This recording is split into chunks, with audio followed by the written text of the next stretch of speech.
चाहिए। आगे बढ़ते हैं और बुलाते हैं मनोज जी मेहरू वाले। मनोज जी मेहरू वाले अपना प्रश्न लेकर गुरुदेव के समक्ष उपस्थित हो रहे हैं। नमस्तु आचार्य, नमस्तु आचार्य, सब स्तरीय संकोच, नमस्तु महाराज जी। ये आचार्य जी, वो जैसे हमारे क्या होता है कि जैसे हम खुद के खाने के लिए तो 600-700 रुपये किलो का घी लेते हैं और भगवान को चढ़ाने के लिए तेल शुद्ध है। अब क्या मतलब हुआ इसका 150 रुपये किलो वाला? जैसे खुद के खाने के लिए 600-700 रुपये किलो का घी और भगवान के चढ़ाने के लिए 150 रुपये किलो का तेल और 80% बिकता है वो बाजार में। पहली बात तो ये रही, किसी भी साधु संत ने, किसी भी विद्वान ने आपको ये नहीं बोला कि भैया तो 700 रुपये 800 रुपये का घी तू खा और मंदिर के लिए 150-200 रुपये का घी ले जा। ये तो तेरी मायाचारी है, कंजूसी करता है। अरे ये छोड़ो, आप बाजार में जाते हो, भैया 1 किलो चावल देना मंदिर वाले। तो ये शर्म नहीं आई?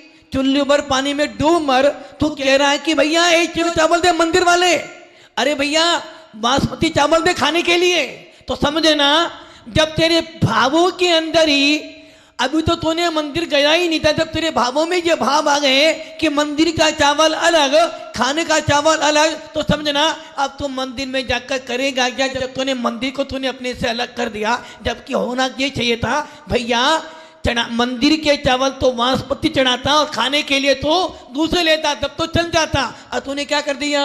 मतलब कि जिन भगवान के देखकर, जिन भी तरह की मुद्रा को देखकर तेरा मोक्ष मार्ग प्रशस्त हो सकता था, जिस मुद्रा को देखकर तुझे भेद विज्ञान हो सकता था, उनके लिए चावल 150 रुपए के और अपने लिए 500 रुपए के बासमती चावल खाया तूने।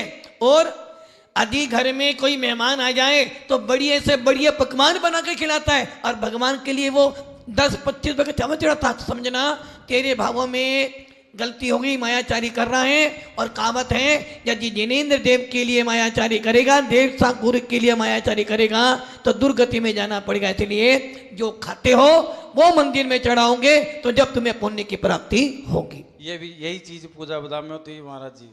जैसे 100 कट्टे ओरिजिनल बादाम के बिकते हैं, 1 कट्टा पूजा बादाम का बिकता है। अरे भैया वो लक्षण समझ लो। जब एक बात समझ ली, जो आप खाते हो वही चीज मंदिर में चढ़ाओ। ऐसा 2 नंबर का काम मंदिर में मत करो।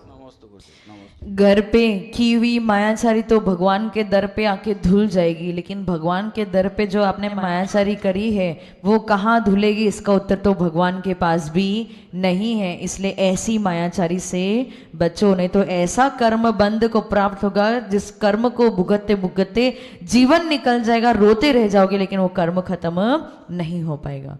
आगे बढ़ते हैं और बुलाते हैं सुमेर जी बड़जात्या। सुमेर जी बड़जात्या अपना प्रश्न लेकर गुरुदेव के समक्ष उपस्थित हो रहे हैं। नमोस्तु आचार्य श्री, चतुर्थ संघ के चरणों में नमोस्तु वंदामि इच्छामि। आचार्य श्री, मेरा प्रश्न है कि भी महाकुंभ में बहुत सारे नागा साधु है,